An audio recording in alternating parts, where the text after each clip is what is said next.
Nice ರಸ್ತೆಯಲ್ಲಿ toll ಸಂಗ್ರಹ ಸ್ಥಗಿತಗೊಳಿಸುವಂತೆ ಆಗ್ರಹಿಸಿ ಸಿಎಂ ಡಿಕೆ ಶಿವಕುಮಾರ್ಗೆ ಕೇಂದ್ರ ಸಚಿವ ಕುಮಾರಸ್ವಾಮಿ ಪತ್ರ ಬರೆದು ಆಗ್ರಹಿಸಿದ್ದಾರೆ. ಅನಧಿಕೃತವಾಗಿ ಟೋಲ್ ಸಂಗ್ರಹ ಮಾಡಲಾಗುತ್ತದೆ, ಕೋರ್ಟ್ ಆದೇಶ ಇದ್ದರೂ ಸರ್ಕಾರ ಗಮನ ಹರಿಸುತ್ತಿಲ್ಲ ಎಂದು ದೂರಿದರು. ಅವರು ನೈಸ್ ಯೋಜನೆಯನ್ನ ಸರ್ಕಾರದ ವಶಕ್ಕೆ ಪಡೆದು ಟೋಲ್ ಸಂಗ್ರಹ ಕೂಡಲೇ ನಿಲ್ಲಿಸುವಂತೆ ಆಗ್ರಹಿಸಿದ್ದಾರೆ. ಎಚ್ಡಿಕೆ ಪತ್ರದ ಬಗ್ಗೆ ಪ್ರತಿಕ್ರಿಯೆ ನೀಡಿರುವಂತಹ ಸಿಎಂ ಡಿಕೆಶಿ ಪರಿಶೀಲನೆ ನಡೆಸುತ್ತೇವೆ ಎಂದಿದ್ದಾರೆ.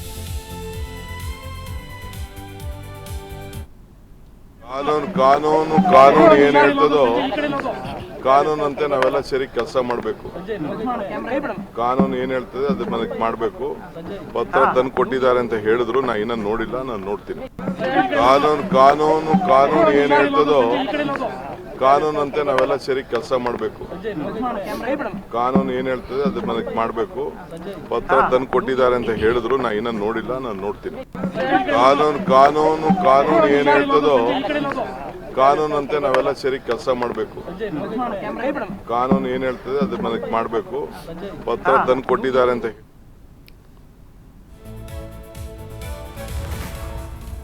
ಮೂಡಾ ಕೇಸಲ್ಲಿ ಮಾಜಿ ಸಿಎಂ ಸಿದ್ದರಾಮಯ್ಯಗೆ ಸಂಕಷ್ಟ ತಪ್ಪಿದಂತೆ ಕಾಣ್ತಿಲ್ಲ. ಲೋಕಾಯುಕ್ತ ಪೊಲೀಸರು ಸಲ್ಲಿಸಿದ ಬಿ ರಿಪೋರ್ಟ್ ಅಪೂರ್ಣವಂತೆ ಎಂದು ಹೈಕೋರ್ಟ್ನಲ್ಲಿ ಸ್ನೇಹಮಯಿ ಕೃಷ್ಣ ಪ್ರತಿಪಾದಿಸಿದ್ದಾರೆ.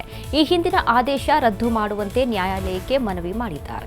10,000 ಪುಟಗಳಷ್ಟು ದೊಡ್ಡದಾಗಿರೋ ಬಿ ರಿಪೋರ್ಟ್ ಅಂಗೀಕರಿಸುವಷ್ಟು ಪೂರಕವಾಗಿಲ್ಲ ಎಂದು ಸ್ನೇಹಮಯಿ ಕೃಷ್ಣ ವಾದಿಸಿದ್ದಾರೆ.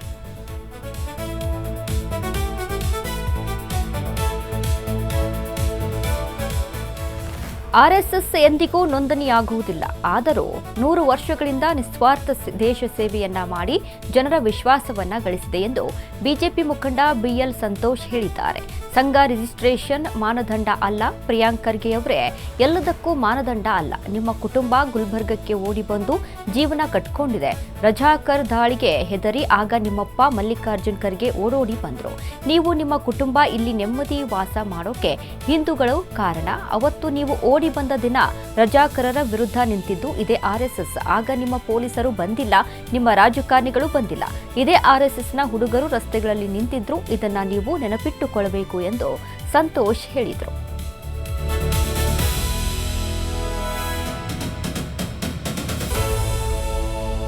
ಗೃಹ ಸಚಿವ ಪ್ರಿಯಾಂಕ್ ಖರ್ಗೆ ವರ್ಸಸ್ ಆರ್ಎಸ್ಎಸ್ ನಡುವಿನ ಜಟಾಪಟಿ ಮತ್ತೆ ಜೋರಾಗ್ತಿದೆ. ಆರ್ಎಸ್ಎಸ್ ನೋಂದಣಿ ಆಗಿಲ್ಲ, ಮುಂದೆ ಮಾಡೋದಿಲ್ಲ ಎಂದು ಬಿಎಲ್ ಸಂತೋಷ್ ಸವಾಲನ್ನ ಹಾಕಿದ್ರು. ಇದಕ್ಕೆ ಪ್ರಿಯಾಂಕ್ ಖರ್ಗೆ ಕೂಡ ಪ್ರತಿ ಸವಾಲ್ ಹಾಕಿದ್ದಾರೆ.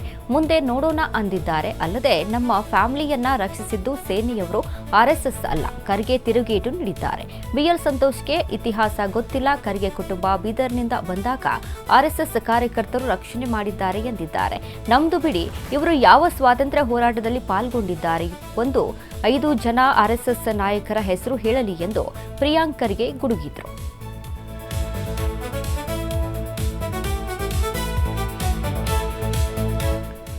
ನನ್ನ ಹಾಗೂ ಸಚಿವ ಲಕ್ಷ್ಮಣ ಸವದಿ ನಡುವೆ ಭಿನ್ನಾಭಿಪ್ರಾಯ ಇದೆ. ಆದರೂ ಸರ್ಕಾರದ ಹಾಗೂ ಪಕ್ಷದ ಹಿತದೃಷ್ಟಿಯಿಂದ ಒಂದಾಗಿ ಹೋಗಬೇಕಾಗುತ್ತದೆ ಎಂದು ಲೋಕೋಪಯೋಗಿ ಸಚಿವ ಸತೀಶ್ ಜಾರಕಿಹೊಳಿ ಹೇಳಿದರು. ರಾಜಕಾರಣದಲ್ಲಿ ಶಾಸಕರು ಹಾಗೂ ಸಚಿವರ ನಡುವೆ ಭಿನ್ನಾಭಿಪ್ರಾಯ ಸಾಮಾನ್ಯ. ಇಲ್ಲಿ ಯಾರು ಶಾಶ್ವತ ಶತ್ರುಗಳು ಅಥವಾ ಮಿತ್ರರಲ್ಲ ಎಂದರು. ನಾನು ಹಾಗೂ ಸವದಿ ಒಂದೇ ಪಕ್ಷದಲ್ಲಿ ಇದ್ದೇವೆ, ಹೀಗಾಗಿ ಒಂದಾಗಿ ಹೋಗಲೇಬೇಕಾಗುತ್ತದೆ. ಮುಖ್ಯಮಂತ್ರಿಗಳು ಸಹ ಒಂದಾಗಿ ಹೋಗುವಂತೆ ಸಲಹೆ ನೀಡಿದ್ದಾರೆ ಎಂದು ಸಚಿವ ಜಾರಕಿಹೊಳಿ ಹೇಳಿದರು. ಡಿಫರೆನ್ಸ್ ಇದ್ದೇ ಇರ್ತೈತಿ. ಎಲ್ಲರಿಗೂ ಒಂದು ಯಾರ್ಯಾರು ಹೊಂದಂಗಿಲ್ಲ, ಹೊಂಚ್ಕೋಬೇಕಾಯ್ತು ಒಂದೊಂದು ಸಾರಿ. ಒಂದೊಂದ್ರಾಗ ಒಂದು ಕಡೆ ಮ್ಯಾಚ್ ಆಗ್ತೈತೆ ವೇವಲ್ ಅಂತ, ಒಂದು ಕಡೆ ಆಗೋದಿಲ್ಲ. ಹಂಗೇನು ಇರೋದಿಲ್ಲ. ಕಾಯಂ ದುಶ್ಮನ್ ಏನಂತಾರಲ್ಲ, ಅದು ಯಾವ ಶಾಶ್ವತ ವೈರಿನೂ ಅಲ್ಲ. ಹಾಗೆ ರಾಜಕೀಯ ಒಳಗೆ ಕೆಲವೊಂದ್ರಾಗ ಹೊಂದಾಣಿಕೆ ಆಗಿ ಮಾಡ್ಬೇಕಾಗ್ತದೆ. ಏನು ಪ್ರಶ್ನೆ ಮತ್ತು ಒಂದೇ ಪಾಠ ಆಗಿದ್ದೇನೆ ಜಗಳ ಮಾಡೋದಿದ್ರೆ ಹೊಂದಾಣಿಕೆ ಅಂತ ಹೇಳ್ತಾರೆ. ಕೂಡಿ ಹೋಗ್ರೆ ಪಕ್ಷ ಮತ್ತೆ ಅಧಿಕಾರ ತೋರುವಂತ ಹೇಳ್ತಾರೆ. ಅದು ಅವ್ರಿಗೆ ಬಿಟ್ಟದ ವಿಚಾರ. ಫೋಟೋ ಹಾಕ್ಲಿಕ್ಕೆ ಸ್ವಂತ ಸರ್ಕಾರ ದುಡ್ಡಲ್ಲ, ಅದು ಜಿಲ್ಲಾ ಉಸ್ತುವಾರಿ ಹಾಕ್ಲಿಕ್ಕೆ ಅವ್ರು ಸ್ವಂತ ಯಾರೋ ಕಾರ್ಯಕರ್ತರು ಮಾಡಿರ್ತಾನೆ. ಇನ್ನು ಕಾರ್ಯಕರ್ತರಿಗೆ ನಮ್ದು ಯಾಕೆ ಹಾಕಿಲ್ಲ ಅಂತ ಏನು ಜಗಳ ಮಾಡೋದನ್ನು ಅವ್ರಿಗೆ ಬಿಟ್ಟಂತ ವಿಚಾರ. ಅದರ ಕೂಡಿ ಇರ್ತೀವಿ, ನಾವು ಬೆಂಗಳೂರಿಗೆ ಕೂಡಿ ಇರ್ತೀವಿ. ಎಲ್ಲ ಮಂತ್ರಿ ಎಲ್ಲ ಶಾಸಕರಿಗೆ ಡಿಫರೆನ್ಸ್ ಇದ್ದೇ ಇರ್ತೈತಿ. ಎಲ್ಲರಿಗೂ ಒಂದು ಯಾರ್ಯಾರು ಹೊಂದಂಗಿಲ್ಲ, ಹೊಂಚ್ಕೋಬೇಕಾಯ್ತು ಒಂದೊಂದು ಸಾರಿ. ಒಂದೊಂದ್ರಾಗ ಒಂದು ಕಡೆ ಮ್ಯಾಚ್ ಆಗ್ತೈತೆ ವೇವಲ್ ಅಂತ, ಒಂದು ಕಡೆ ಆಗೋದಿಲ್ಲ. ಹಂಗೇನು ಇರೋದಿಲ್ಲ. ಕಾಯಂ ದುಶ್ಮನ್ ಏನಂತಾರಲ್ಲ, ಅದು ಯಾವ ಶಾಶ್ವತ ವೈರಿನೂ ಅಲ್ಲ. ಹಾಗೆ ರಾಜಕೀಯ ಒಳಗೆ ಕೆಲವೊಂದ್ರಾಗ ಹೊಂದಾಣಿಕೆ ಆಗಿ ಮಾಡ್ಬೇಕಾಗ್ತದೆ. ಏನು ಪ್ರಶ್ನೆ ಮತ್ತು ಒಂದೇ ಪಾಠ ಆಗಿದ್ದೇನೆ ಜಗಳ ಮಾಡೋದಿದ್ರೆ ಹೊಂದಾಣಿಕೆ ಅಂತ ಹೇಳ್ತಾರೆ. ಕೂಡಿ ಹೋಗ್ರೆ ಪಕ್ಷ ಮತ್ತೆ ಅಧಿಕಾರ ತೋರ್ಬಂತ ಹೇಳ್ತಾರೆ. ಅದು ಅವ್ರಿಗೆ ಬಿಟ್ಟದ ವಿಚಾರ. ಫೋಟೋ ಹಾಕ್ಲಿಕ್ಕೆ ಸ್ವಂತ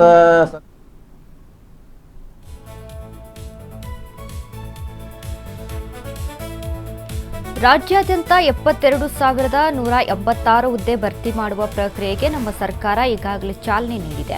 ಇದರಲ್ಲಿ ಕಲ್ಯಾಣ ಕರ್ನಾಟಕ ಭಾಗದ 32,177 ಜನರಿಗೆ ಉದ್ಯೋಗ ಸಿಗಲಿದ್ದು, ನಾಡಿನಾದ್ಯಂತ ಉದ್ಯೋಗ ಪರ್ವ ಆರಂಭವಾಗಿದೆ ಎಂದು ಗೃಹ ಸಚಿವ ಪ್ರಿಯಾಂಕ್ ಖರ್ಗೆ ಹೇಳಿದ್ದಾರೆ. ಕಷ್ಟಪಟ್ಟು ಓದಿ ಪರೀಕ್ಷೆ ಬರೆಯುವ ವಿದ್ಯಾರ್ಥಿಗಳಿಗೆ ಕಾಡುವ ಅಕ್ರಮದ ಭಯ ತಡೆಯಲು ಶೀಘ್ರದಲ್ಲೇ ಕಟ್ಟುನಿಟ್ಟಿನ ಕಾಯ್ದೆ ಜಾರಿಗೆ ತರಲಾಗುತ್ತದೆ. ಪ್ರಬುದ್ಧ ಅಕಾಡೆಮಿಯಲ್ಲಿ ವಿದ್ಯಾರ್ಥಿಗಳ ಬೇಡಿಕೆಯಂತೆ 10 ಕೋಟಿ ವೆಚ್ಚದಲ್ಲಿ ಹಾಸ್ಟೆಲ್ ನಿರ್ಮಾಣ ಮಾಡಲಾಗುತ್ತಿದೆ ಎಂದು ಹೇಳಿದರು.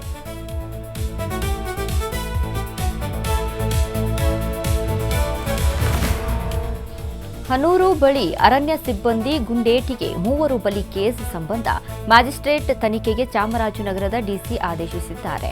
ಕೊಳ್ಳೇಗಾಲ ಉಪವಿಭಾಗಾಧಿಕಾರಿ ದಿನೇಶ್ ಕುಮಾರ್ ಮೀನಾ ನೇತೃತ್ವದಲ್ಲಿ ತನಿಖೆ ನಡೆಸಿ 7 ದಿನದೊಳಗಾಗಿ ವರದಿ ನೀಡಲು ಆದೇಶಿಸಿದ್ದಾರೆ.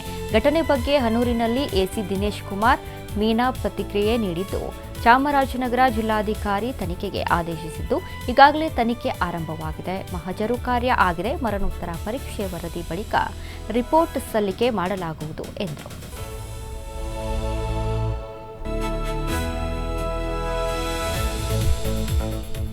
ಹೊಳೆಮುರಿದಟ್ಟಿ ಅರಣ್ಯದಲ್ಲಿ ನಡೆದ 3 ಶೂಟೌಟ್ ಪ್ರಕರಣ ರಾಜ್ಯದಲ್ಲಿ ಭಾರೀ ಚರ್ಚೆಗೆ ಕಾರಣವಾಗಿದೆ. ಅರಣ್ಯ ಸಿಬ್ಬಂದಿಯೊಂದಿಗೆ ನಡೆದ ಗುಂಡಿನ ಚಕಮಕಿಯಲ್ಲಿ ಸಾವನ್ನಪ್ಪಿದ 3 ಕುಟುಂಬಸ್ಥರು ಈ 3 ಹವ್ಯಾಸಿ ಬೇಟೆಗಾರರು ಎಂಬ ಅರಣ್ಯ ಇಲಾಖೆಯ ಹೇಳಿಕೆಯನ್ನ ವಿರೋಧಿಸಿದ್ದಾರೆ. ಅವರು ಬೇಟೆಗೆ ಹೋಗಿರಲಿಲ್ಲ, ಅರಣ್ಯ ಪ್ರದೇಶಕ್ಕೆ ಹೋಗಿದ್ದರು ಎಂದು ಹೇಳಿದ್ದಾರೆ. ನನ್ನ ಪ್ರತಿ ಕೃಷಿ ಭೂಮಿಯಲ್ಲಿ ಮಲಗಿದ್ದರು, ಅಲ್ಲಿಂದ ಕರೆದೊಯ್ದು ಗುಂಡು ಹಾರಿಸಲಾಗಿದೆ. ಅವರು ತಪ್ಪು ಮಾಡಿದ್ದರೂ ಸಹ ಅವರನ್ನ ಕೊಲ್ಲಲು ಯಾರು ಅನುಮತಿ ನೀಡಿದ್ರು ಎಂದು ಪ್ರಶ್ನಿಸಿದ್ದಾರೆ. ಗುಂಡೇಟಿನಿಂದ ಗಾಯಗೊಂಡ ಕುಮಾರ್ ಪತ್ನಿ ಡೊಮಿನಾ, ನನ್ನ ಪತಿಯನ್ನ ಕೊಲ್ಲಲು ಅರಣ್ಯ ಅಧಿಕಾರಿಗಳಿಗೆ ಯಾರು ಅನುಮತಿ ನೀಡಿದ್ರು, ಈಗ ನನ್ನ ಮಕ್ಕಳನ್ನ ಯಾರು ನೋಡಿಕೊಳ್ತಾರೆ ಎಂದು ನೊಂದು ನುಡಿದಿದ್ದಾರೆ.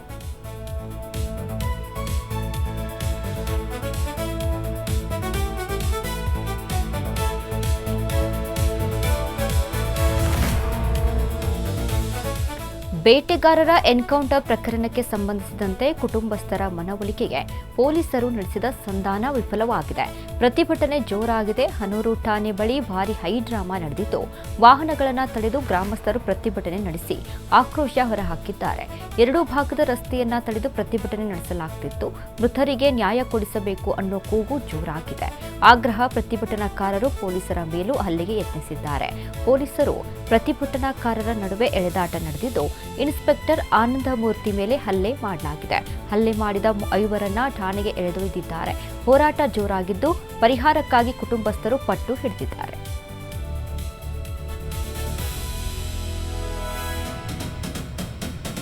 ತಾಯಿಯ ರೀಲ್ಸ್ ಹುಚ್ಚಿಗೆ ಮಗು ಮೇಲಿಂದ ಕೆಳಗೆ ಬಿದ್ದಿರೋ ಘಟನೆ ಬೆಂಗಳೂರಿನ ಚಿಕ್ಕ ಆಡುಗೋಡಿಯಲ್ಲಿ ನಡೆದಿದ್ದು, ಅಮ್ಮ ಮಾಡಿದ ತಪ್ಪಿಗೆ ಮಗು ಸಾವು ಬದುಕಿನ ನಡುವೆ ಹೋರಾಟ ಮಾಡ್ತಿದೆ. ಅಪ್ಪ ಅಮ್ಮನ ನಿರ್ಲಕ್ಷ್ಯದಿಂದ ಆಟವಾಡ್ತಿದ್ದ ಮಗು 3ನೇ ಮಹಡಿಯಿಂದ ಬಿದ್ದಿದೆ. ನಿನ್ನೆ ಬೆಳಗ್ಗೆ 10:50ಕ್ಕೆ ಈ ಘಟನೆ ನಡೆದಿದೆ. ಉತ್ತರ ಭಾರತ ಮೂಲದವರು ದಂಪತಿ ಬೆಂಗಳೂರಿನಲ್ಲಿ ಕೆಲಸ ಮಾಡಿಕೊಂಡಿದ್ದು, ಮನೆಯಲ್ಲೇ ಆಟವಾಡ್ತಿದ್ದ ಮಗುವನ್ನ ತಾಯಿ ಗಮನಿಸಿಲ್ಲ. ಹೀಗಾಗಿ ಆಟವಾಡ್ತಿದ್ದ 2 ವರ್ಷದ ಕಂದಮ್ಮ ಮೇಲಿಂದ ಕೆಳಗೆ ಬಿದ್ದಿದ್ದು, 3ನೇ ಮಹಡಿಯಿಂದ ಬಿದ್ದ ಪರಿಣಾಮ ಮಗು ಗಂಭೀರವಾಗಿ ಗಾಯಗೊಂಡಿದೆ.